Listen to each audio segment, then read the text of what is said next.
This episode may contain content of a graphic nature, including descriptions of physical and sexual violence against adults, children, and animals. Listener discretion is advised. Hi everyone, I'm Talia. And I'm Tanya. And together we are Crimes and Consequences, a true crime podcast.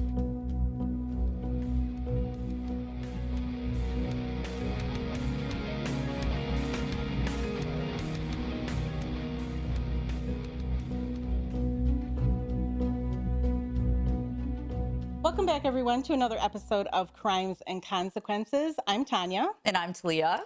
And we are going to present today another exciting true crime story. Yes, thank you. But before we start, I would just like to remind everyone to hit the like or subscribe button. And we are going to start our podcast today a little bit differently. We usually do this at the end, but today we're going to make it special. It's a special time. This is something that needs to be done early. We're going to do a little bit in the beginning, and then we'll do more at the end. It's a segment we call Review the Reviewer. Yes, where we go over the reviews. But because they're not necessarily reviews, they're comments. So it's commenting on the commenter. Commenting on the commenter. And then we rate them from a 0 to 5. Yeah. With what we think their stars should be. Their ratings. Exactly. So the first one is from someone that absolutely just, I don't know if she's watching every episode, but boy, she can't stand us. She hates us. She hates us. So I'm going to give a special shout out to @GlamDolly30. Hey, GlamDolly30. She has commented on all 3 of our videos that are on True Crime Daily right now. She says they are beyond amateurish, like a couple of schoolgirls. Oh, yeah. Who marks the gruesomeness of a murder out of 10? Well, we did that as a warning to people. And who drops F-bombs during a podcast? I do. Sometimes I do too. Yeah, you do. Yeah, so hey, childish. That's how people talk. Yeah. And the next one, she said, this was shockingly bad. Oh. Unprofessional, amateurish, and disrespectful to tragic victims of crime. In fact, it's the best example I've ever seen of how not to do true crime. So my question is, why is she watching the second one? Or the third one. Oh, she's the third one. She watched all of them. Why are you watching us? Yeah. Or are you just commenting to just be a dick?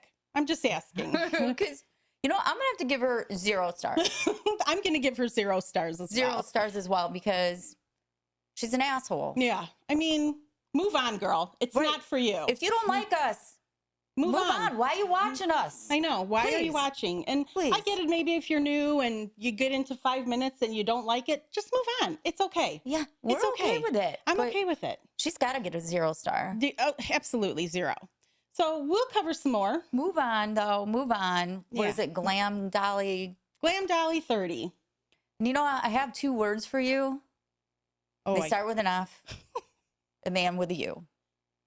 Thank you. Thank you. Thank you. Thank you for caring. Yes. Now move on. So, okay. Let's go on. All jokes aside. Yeah. Let's go on. Now we're going to get serious. And again, I'm just going to tell everyone I laugh.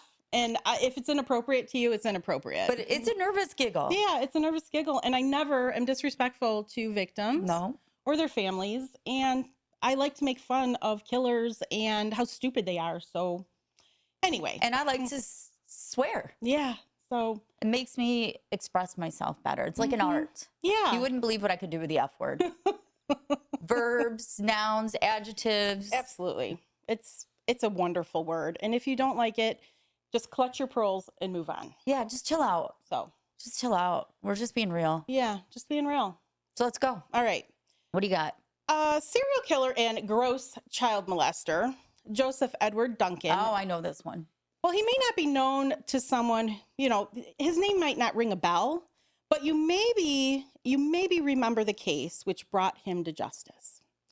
In May 2005, Joseph was driving through Coeur d'Alene, Idaho, when he noticed 2 children, siblings, 8-year-old Shasta Groene and 9-year-old Dylan Groene. This was all over the news. Oh, it was nationwide. They were playing in the front yard. And what Joseph would do, he would drive through neighborhoods until he spotted some children who maybe would make a perfect target for him.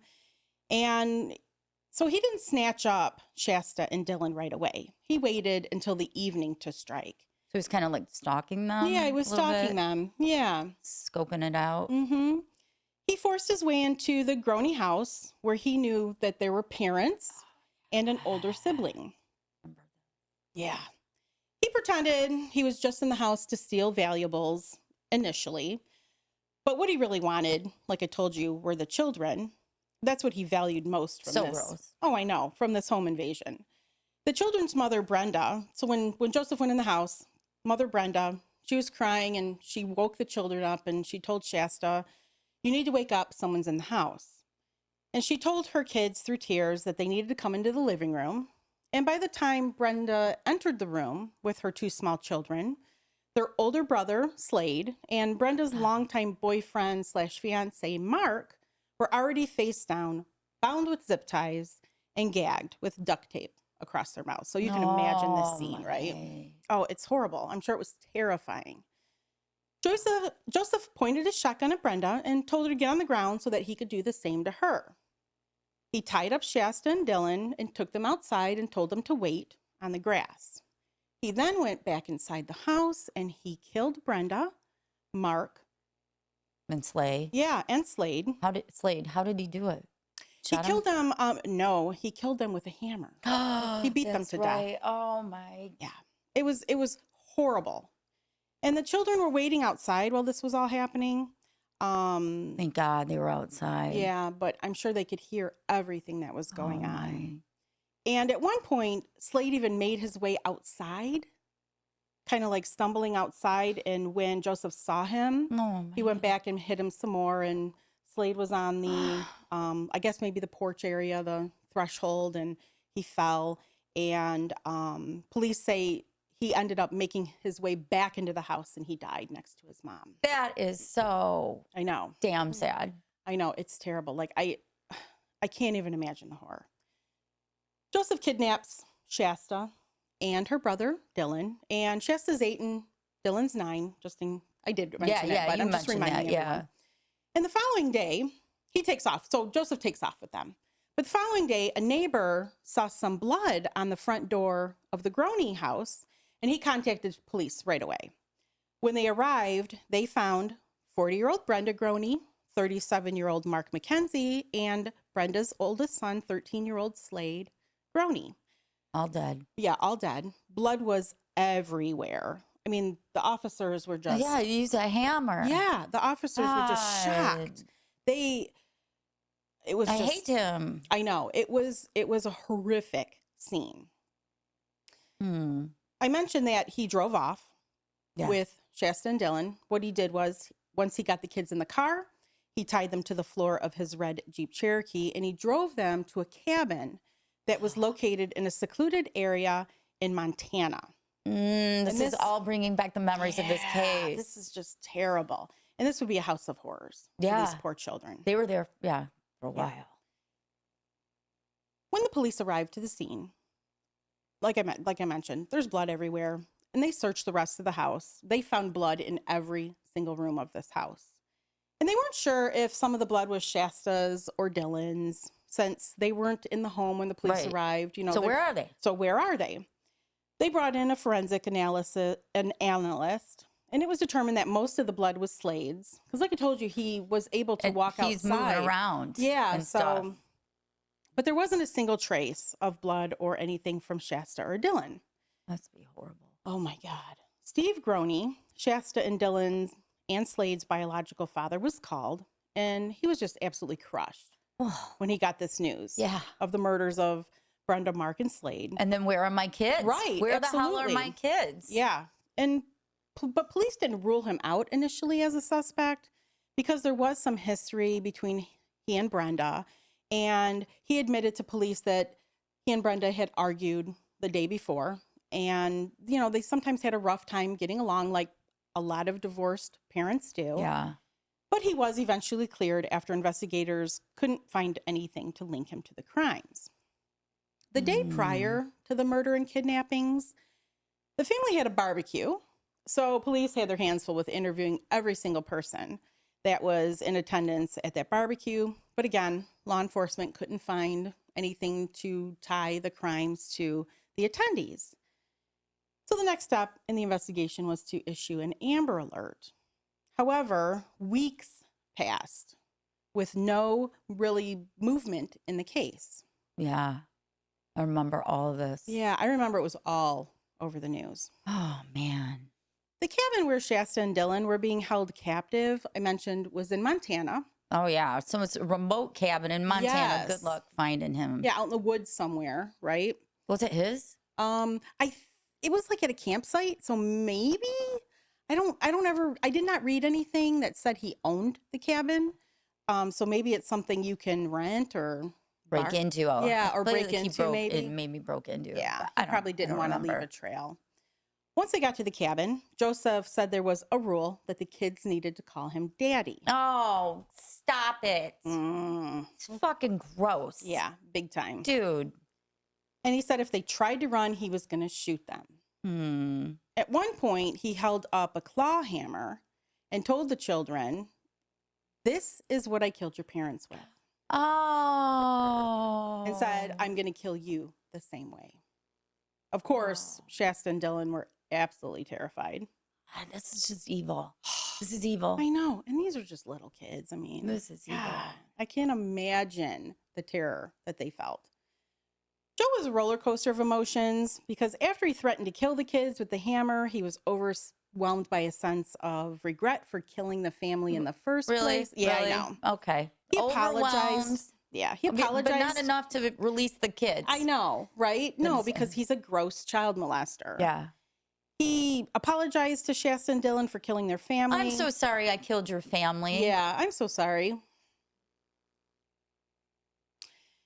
He would sometimes touch on religion, blaming God for the things he did. Oh, it's God's fault. It's God's fault, he said. No responsibility. Yeah. No, it's all God's fault for making him, make him rape and kill children and people, I guess. He would also just say weird shit to Shasta, like how she was the one that taught him how to love. It's just gross. Like, I just can't get over it. Yeah. And despite having these moments where he's like, "I'm so sorry that this happened," he was incredibly cruel. Yeah, I remember Shasta that. and Dylan. Very cruel. He took his evilness though to another level when it came to Dylan. At one time he tied Dylan to a log and proceeded to beat him with a stick, and he didn't stop until the stick broke. And where was Shasta? I'm sure she was watching it all. Dylan was scared of the dark, and Joseph took advantage of that fear. He often made him cry by calling him names like a coward. And he's what, 9? Yeah, he's 9, and I'm sure he was crying, and I would be crying the entire time. So, I mean, I don't blame him at all. I would be terrified and crying every single minute I was there. And didn't he did sexual assault? Oh yeah, he raped these children, and not just once. However, so they're with Joseph, and it's like weeks have gone by. Yeah. One day during their captivity, Shasta heard a gunshot and saw Dylan drop to the floor, screaming out in pain from a shot to his stomach. Joseph claimed it was an accident. Oops. Like, I was moving the gun, playing with the gun. I don't know what he was doing, but I accidentally shot Dylan in the stomach. But then the next thing he did was he put the muzzle of the gun to Dylan's head. Oh, man. And he pulled the trigger, but nothing happened. The gun was out of bullets. But this didn't deter him. He reloaded it, pointed it at Dylan once again. And Dylan pleaded for his life and told Joseph, "Don't shoot me. Please don't shoot me." But he did anyway. Oh, man. All in front of Shasta. Shasta saw this all. I remember hearing something about him like tying to rafters. Maybe that's what you meant when you said log. Like he would tie him. Maybe. Yeah. Like, to rafters or. Oh, he was just. He did multiple things that were just multiple things. Cruel. Just horrible. I mean, and he just like tortured these nonstop children. raping. Yeah. And he tried to tell Shasta that he killed Dylan with a shot to the head to put him out of his misery because he had shot him in the stomach. Mercy killing. Yeah, a mercy killing. But he can fuck right off. Yeah, he can totally fuck right off.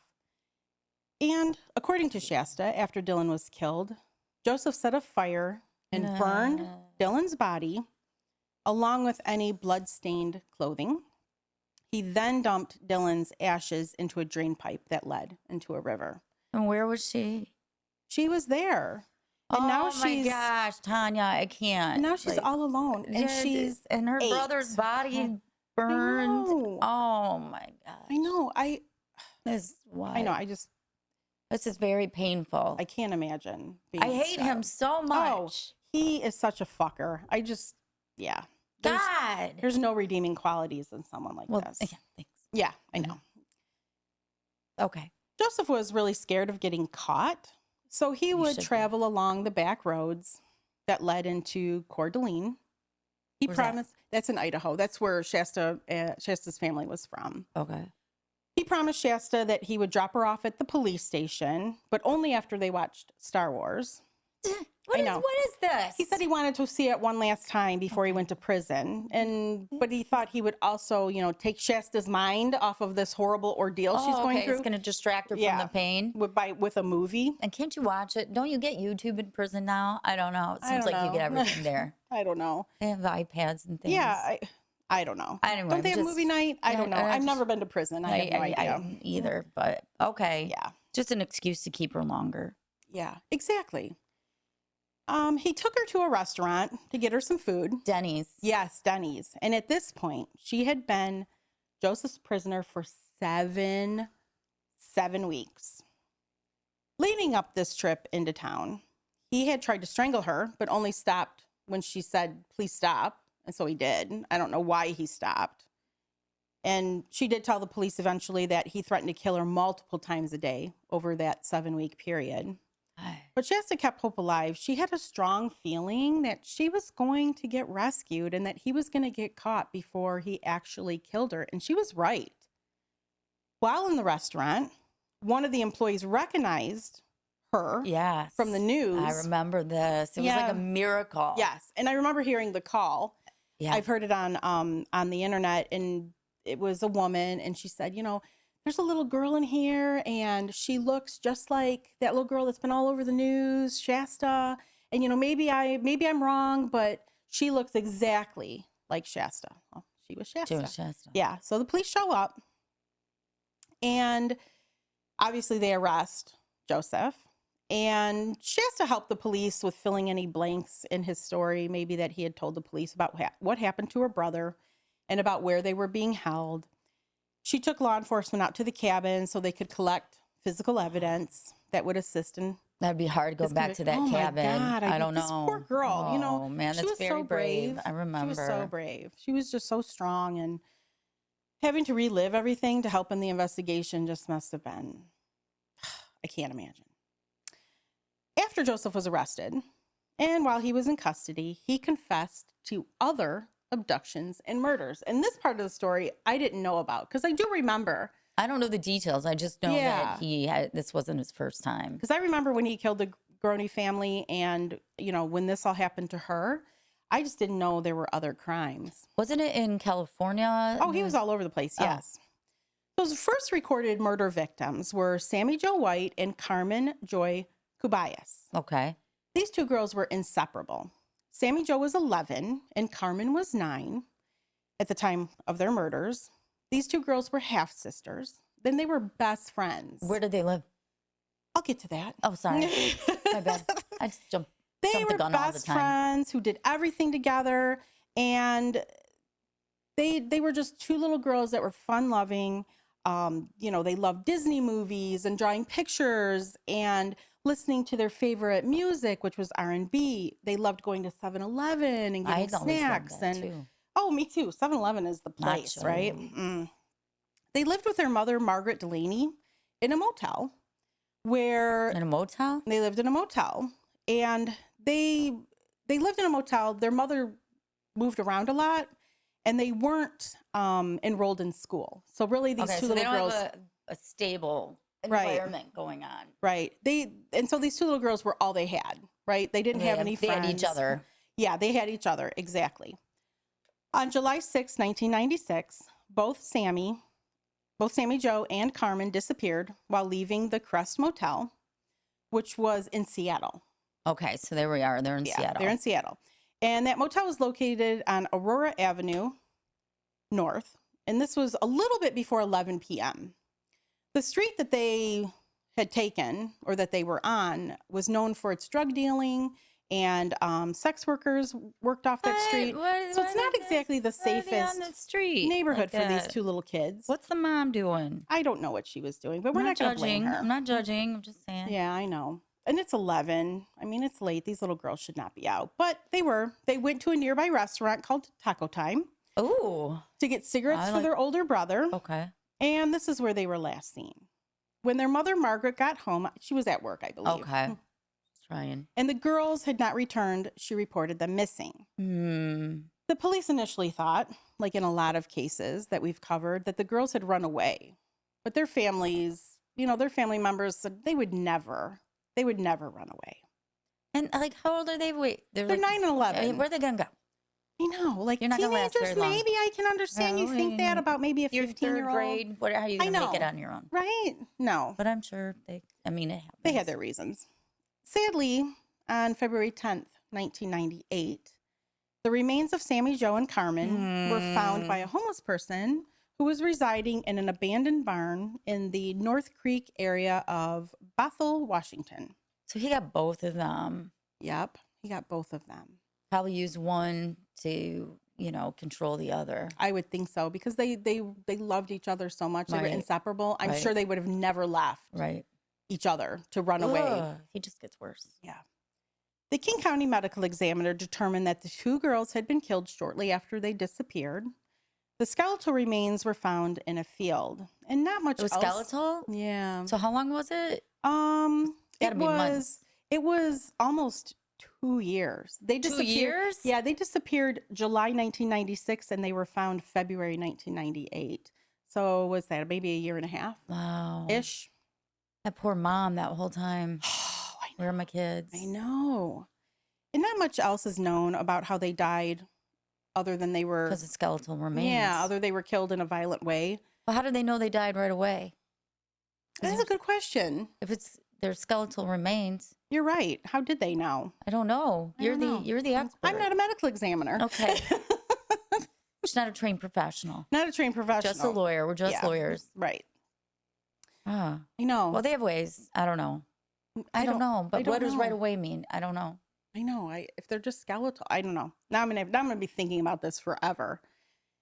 After the remains were found, roughly about 100 people gathered at Our Lady of Mount Virgin Church to remember their beautiful souls. Sammy Jo's father, whose name was Sam, was of the Gross Venture tribe in North Dakota, so he's a Native American. So he said a few traditional Native American prayers during the service. Sam was staying at the Harborview Medical Center for complications. He was suffering from diabetes, and he was released just so he could attend his daughter's funeral. He trembled while he was reciting the prayers and while family members hugged him. Friends and family members passed around pictures of the two girls as they told their own stories about how Sammy Jo and Carmen lit up their lives in such an enormous way. I mean, they were just fun-loving. Did they have any clues? No. In that year and a half? No. No? No. The last time their family was together like this was just 2 days before they disappeared on the 4th of July in 1996. During his confession, Joseph described what happened. So that's how we know he did it. He confessed. Yeah, he confessed. I don't want to know what he said. Yeah, I don't have a lot of details, but he said he took the two girls while they were walking out of the Taco Time and he hit them with a crowbar. What? And he called them, he said they looked like whores and gangbangers. Little girls. Yeah. And how is he hitting them with a crowbar outside of Taco Time? And nobody sees it. Maybe people saw and didn't care. Maybe. People don't like to get involved. Yeah, they don't want to call the police either, probably. It's the neighborhood. I don't think they'd want the police in. Next in his confession, Joseph told law enforcement about how he abducted and murdered 10-year-old Anthony Martinez. Anthony was kidnapped on April 4th, 1997 in Beaumont, California. He was taken at knife point from his family as they stood about 20 feet from the front door of his house. And I'm not sure exactly how he did it. He was taken in broad daylight, right in front of his younger brother and cousin, and they were also neighborhood kids there. He just didn't give a fuck. He's just brazen. Yeah, he Whatever. was in front of a bunch of kids. He takes this child. And what year is this? 97. Anthony had been outside playing behind their house when Joseph pulled up in a car. And he was able to lure Anthony away by offering the group of kids $1 to help him find his lost cat. So everyone, warn your children. I do. I know, I do too. I don't care if they have a kitten, a puppy. I don't care. Their baby is hurt. Do not. Warn your kids, please. Oh my gosh. I've told you before, I would pull up when my kids are like walking. Hey, I've got some candy. Hey, you want to come girl, on? I lost my puppy. And I'm like, don't get in my car. Yeah, exactly. Like, you got to teach your children because child molesters are sneaky.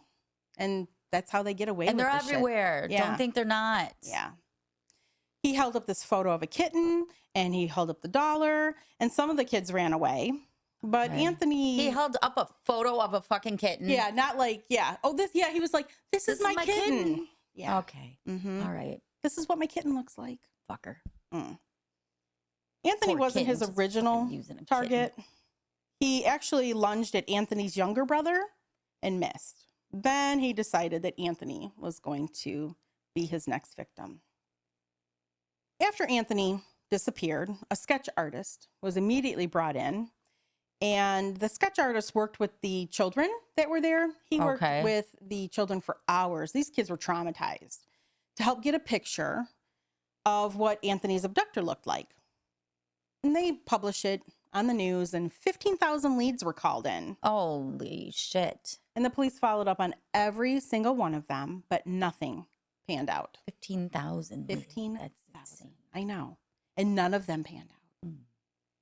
The media released that the kidnapper was a skinny white guy with blue eyes and a mustache. And when he took Anthony, he was wearing a red and black plaid button-down shirt and blue jeans, which you probably ditched right away, right? Did they describe his car? Yeah, the kids told the police that his car was a white car.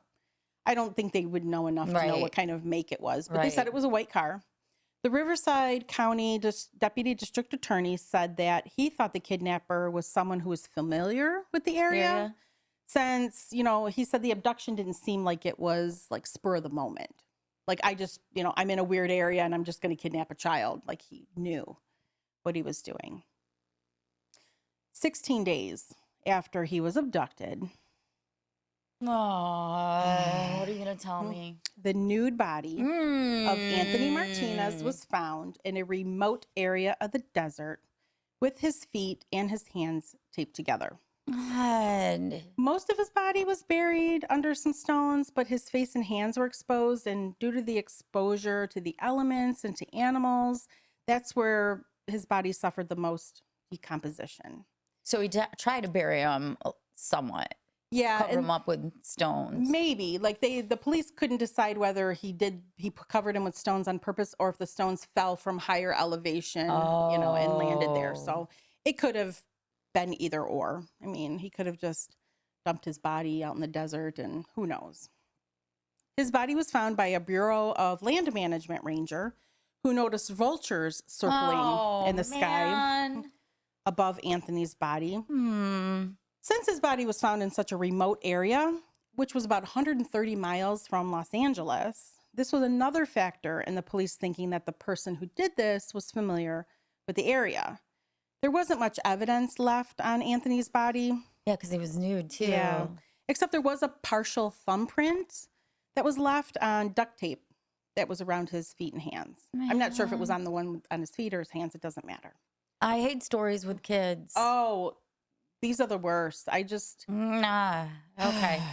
It's so... Not that, an adult, but getting murdered isn't the innocence involved. Yeah, it's the innocence involved for sure.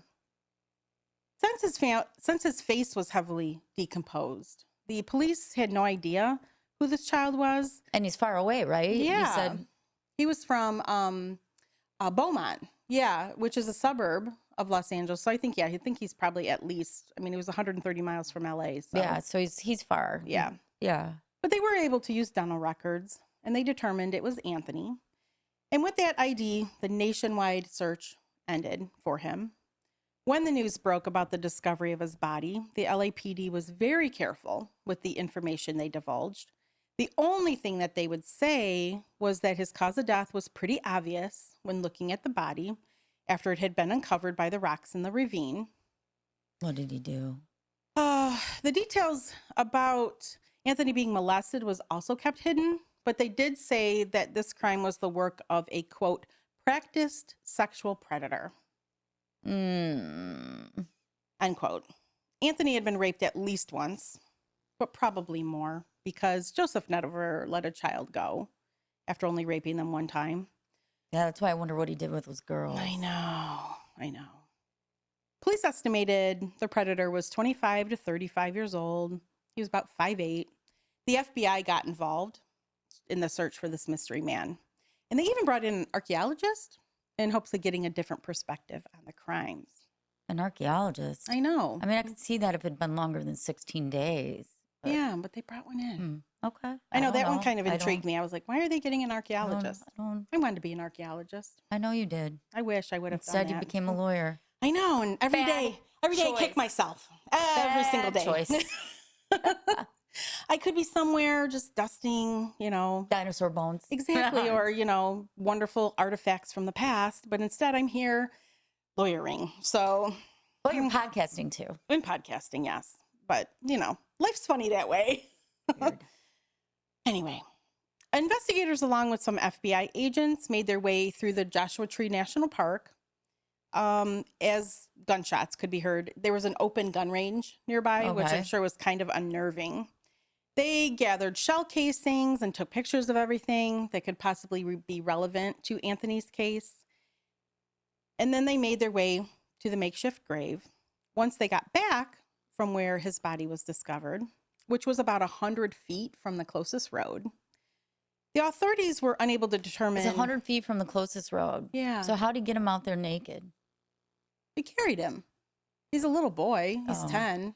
Yeah. I mean, even if he's a large 10-year-old. I was just wondering, was he forced to walk and then... Oh, God, maybe. I don't know.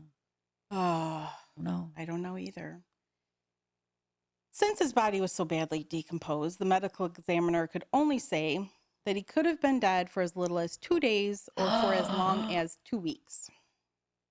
Joseph told police... but that was 16 days. Yeah, after he disappeared. So he was maybe held for at least couple days, at least. Oh, man, if not 2 weeks. Anthony told police the way he killed Anthony was by repeatedly hitting him in the head with a rock. And so I think he killed him right there in the desert. That's what I'm thinking. Yeah, before he left him for dead. During the time between the murders of Anthony, Sammy Jo, and Carmen, their murder cases went cold. Joseph was sent back to prison for violating his parole. I'm not sure. I'm sure it's something to do with... Sure, it had something to do with he wasn't supposed to be, 100 feet in front of a school or something. Yeah. But then he was released yet again on what they deemed as good behavior.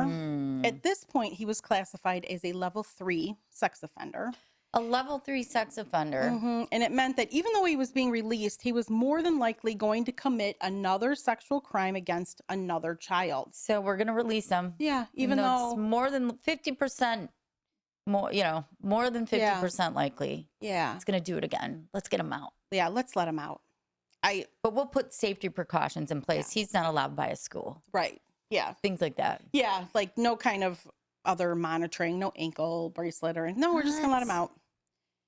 In 2004, he attacked and raped 2 young boys that were playing at a local playground in Fargo, Minnesota. What? Yeah. And did he how do we know? Did he admit this? Yeah, he admitted it. It's actually shocking that he went 4 years without raping another innocent child. I know, but he more than likely did. I mean, what is he just saying? Oh, I cleaned up my act for 4 years. No, you didn't. No, he didn't. You're lying. You're a liar. He's a sick fuck. He can't stop himself. No. When he was arrested for these crimes, the 2 boys in Minnesota, he was quickly released on $15,000 bail. For raping 2 boys? And then he skipped town. I can't even get away with a parking ticket. I know. Like, what is this? I know. It's ridiculous. And he left town and committed even more horrific So crimes. he absconded. Yeah, he absconded. Because then in 2005 is when he picked up Dylan and Shasta and murdered their family. Joseph was on the run, and the cops were looking for him, but he felt like he needed to get revenge on the judicial system, Oh, even really? though I think the judicial system's treating him pretty fucking good. They're pretty, he's being treated real fucking nice. Yeah, Considering you're exactly. touching and molesting kids. I know, and he's allowed into society. Right. You know, he was locked up so many times, so now he's pissed at the judicial system. Damn them. Yeah, and that's when he found himself. Damn them and God who made him do all these things, not his own. He's a victim. Yeah, he's a victim, Leah. He's a victim. Victim of the system. And that's when he found himself right outside of Coeur d'Alene, Idaho, and went on to target, like I mentioned, the Groene So he's going to take his revenge out on kids and a family to get to the judicial system. Right. After his arrest, he told police about how much he wanted to get revenge on society and said, quote, "My intent is to harm society as much as I can, then die," end quote. Well, how about he just kill himself? I know. mean, I'm not suggesting anybody kill themselves, but I'm just saying. I mean, no, he's just going to hurt children. So. But you said that he was going to get revenge and then he was going to kill himself. Yes. How about we just skip over the Well, he revenge? didn't even say he was going to kill himself. He said he was going to die. Oh. So I don't even know if he had that intent. But maybe he thought, he'd just die in a shootout. I have no idea. I'm making things up at this point. She's embellishing. I am. That'd be pretty awesome, though, if it was a shootout. I'm sorry. I've got another case coming up. Oh, where no. It's a shootout. Oh, I can't wait to hear that one. Okay. When he was arrested, they looked through his car and they found a GPS system, which showed he pretty much just went to schools or playgrounds. Like he just spent his days stalking children. So gross. Yeah. Before striking the Groene family, he had kidnapped a child in Montana. And he stalked their house, the Groene family house, for a few days before he swooped in, like I mentioned. In 2006. I always do that. I'm just going to say 2006. Yeah. Joseph pled guilty to murdering Brenda and Mark and Slade. In 2007, he pled guilty to kidnapping, physically harming, and raping Shasta and Dylan, and to murdering Dylan. Poor Dylan. It took him 4 more years to plead guilty in court to killing Anthony Martinez in 1997, and he was given 2 life sentences. He wasn't prosecuted for the murders of Sammy Jo and Carmen in 1996. Well, they didn't have enough evidence. And just because he confessed doesn't mean he actually did it, but allegedly. Following the sentencing hearings in November of 2008, Joseph waived his right to an appeal. And he told the judge, quote, "If any appeal is initiated on my behalf, it is done against my wishes," end quote. The judge found Joseph to be competent as he waived his own rights, but his attorneys appealed to the Ninth Circuit, and they claimed that he wasn't competent enough to waive his rights. The Ninth Circuit said the judge should have a competency hearing. This is just wasting the court's time, but everyone has their rights. Yeah, but the competency, that hearing should have been done way back in the original trial, yeah, you're not right. an appeal. Mm-hmm. They had a right to request a competency hearing. Then. Yeah, you're right. You're right. But in early 2013, I do know a little bit about the law. The judge held a 23-day-long retrospective competency hearing. In December of that same year, the judge issued a detailed order finding him to be completely competent because he's not insane. He's crazy, but he's not mentally ill. He's not mentally ill. Well, I don't know. I don't know. Being a child molester, I think, is probably a mental illness. I don't know. I think it's sexual preference, but that's a whole nother story. Yeah. That's a whole nother topic. After receiving several life sentences and multiple death sentences, he was sentenced to death. He was sent to death row. But while on death row, he was diagnosed with stage 4 brain cancer. He had brain surgery in 2020, but later refused radiation and chemotherapy. Due to how advanced the cancer was, his doctor didn't even think he had even a year left to live. Yeah. He died on death row on March 28th, 2021 at the age of 58. Poetic justice. Yeah. The family of Anthony Martinez told reporters of how they wished to see him be executed. His father, Ernesto, said, quote, "Knowing that he is now standing before God, being held accountable for what he has done, what he did to my son and the horrible crimes he committed to others, that's the real justice, end quote. Anthony's brother Marcos said that there was less evil in the world now that Joseph was dead. Even though he knew that his death wouldn't bring Anthony back, he found relief. Yeah, just knowing that nobody else is going to get hurt and this guy just Exactly. he no longer exists. Mm-hmm. Because of what happened to his brother, Marcos said that he will spend the rest of his life fighting against the evil that is still left in the world. Well, that's a big fight. Yeah. There's a lot of evil. And I could go into more about Joseph's life, childhood, and upbringing, but I don't think any of us cares.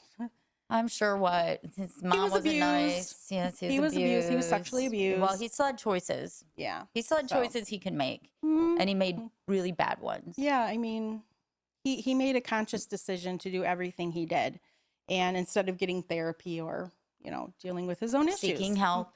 Yep. So I mean, everybody can make a list of all the crimes your mom did to you and how life was hard. Yep. And I'm sure maybe his was extra hard, but it's still no excuse to behave that way. And I'm not going to get into it because I really don't care about him. He's dead. He's gone. He's not going to molest any more children. That's all I care about. He can fuck off. Mm-hmm. He's on our hate list. Very much. Our hate list is long. But only for the people that deserve to be on the hate list. Absolutely. We love all you guys. Even the ones that leave us bad comments. We do. We're going to kill them with kindness. Yeah. Are we going to kill him with kindness? Well, except for whatever. Dolly Glamour shot. Glam Dolly, I think that was her name. I wasn't very kind, Dolly. No. So do you want to hear a few more reviews or comments? Are they going to be nasty? Yeah, I'm going to tell you a few nasty ones. Let's hear. This is a general consensus of some of the nasty ones. Oh, God, I can't wait. At Ziptoid said, great info, but terrible storytelling. I feel like you guys have no chemistry, which I find kind of ironic. That's fucked up. Because we're like BFFs. Yeah. And this is like episode 200 and something. Maybe we're just a little nervous, like in the beginning. Maybe. Because, I think it gets easier every episode we video record for sure. Yeah. 'Cause we have a lot of chemistry. Yeah. You're like, yeah. Yeah. Then sometimes we finish each other's sentences. At Danielle, it's DANIE. That's okay. ILEEN 1190. She said, I can't believe they let them back on. Did they not read the comments the first time? Fuck off. Can we get to some nice ones? Yeah, here's some nice nice I'm getting ones. mad. Those are all 0 stars. I don't know. You got nothing better to do than insult somebody. Let me see your true crime podcast. Mm-hmm. Let's see you come and tell us. Let's see you all of a sudden be on TV. And I'm not a robot, and I'm not a newscaster, and neither are you. We're Last time I lawyers. checked, and I don't want to tell a story that way. And we just are not used to all the camera stuff. Yeah, and we're Makes people. us nervous. We're people. Yeah, And I am. I'm giving you my honest reaction to some of these crimes. And she's great. And she's great. Yeah, she's great. You're missing out if you're not watching or listening. Yeah, okay. Fuck them. I don't care. Okay, it's fine. Here's some nice ones. Okay. At Pam Nunn 9099, she said, "Yeesh, no one's forcing anyone to watch. Don't like these episodes? Just skip them.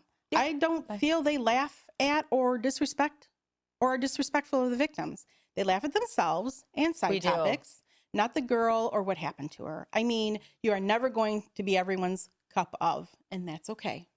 And exactly, Pam. Thank you. Was that my mom? No.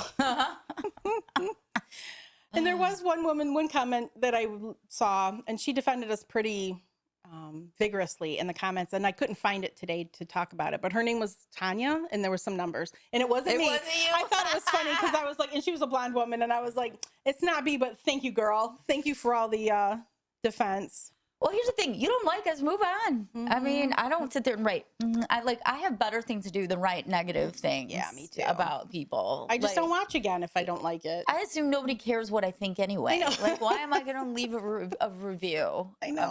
I mean, I don't even do it when I have a bad meal or I go somewhere and I have bad service. no, because we're nice. Yes, I don't do that. You guys try to do all this. It's not as easy as you think. Yeah. But we love the people that watch us. Listen to us. Someone said, it was at gun GNIR 420. I love these women, the type you want to have a coffee cup with. Yeah. Thank you. Or a drink. Yes. And I'm going to say another nice one because. Yeah, please. Yes. Can you build up my self-esteem? Feeling pretty low. It's at Brian AREID, 520. 22.9. Okay. Tanya and Talia are by far my favorite true crime to listen to. In fact, they are the only ones I listen to these days. I particularly love how they get right to the point. 100 out of 10 recommend. I give 5 stars for that comment on commenting on the comments or whatever we have. 5 stars. Exactly. So thank you all for your lovely comments.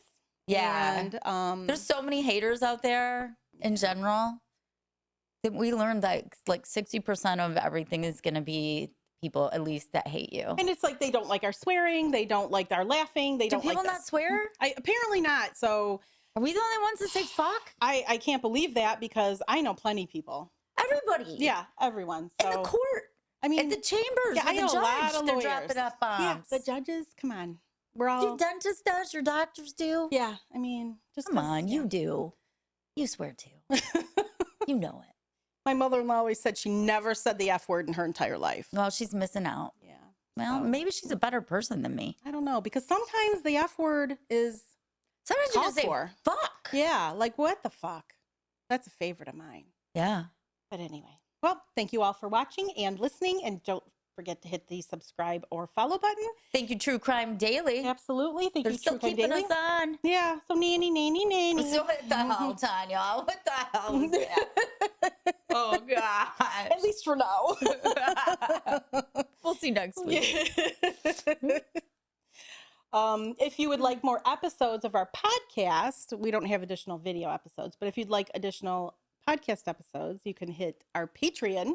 It is TNT Crimes / TNT. Wait, I'm sorry. What are you doing? Patreon. Oh my God, I'm messing it all up. Patreon.com/TNT Crimes. Thank you. You can also get them on any podcast app. Yeah, but I'm talking about our extra episodes. Oh, our extra, but you can listen to us too. Yeah, we're on any podcast. But we don't want. We want you to watch us. Yeah, and you can go to your Apple app and you can subscribe there. Yeah, you get extra episodes. We release a regular episode a week, and we release a Patreon or members only episode a week. So check us out there. Ad free up. There's a lot of goodies. Just check it out. Just check it out if you're interested. You can go to crimesandconsequences.com and see more. And we have merch there too. Wow, we have if you'd like something very cool. It says I hate Christmas people. is coming. Get it for your favorite fan. And all proceeds go to the charity called Crimes and Consequences. So thank you all again for watching and listening. And until our next episode. Don't kill each other. Bye. Bye.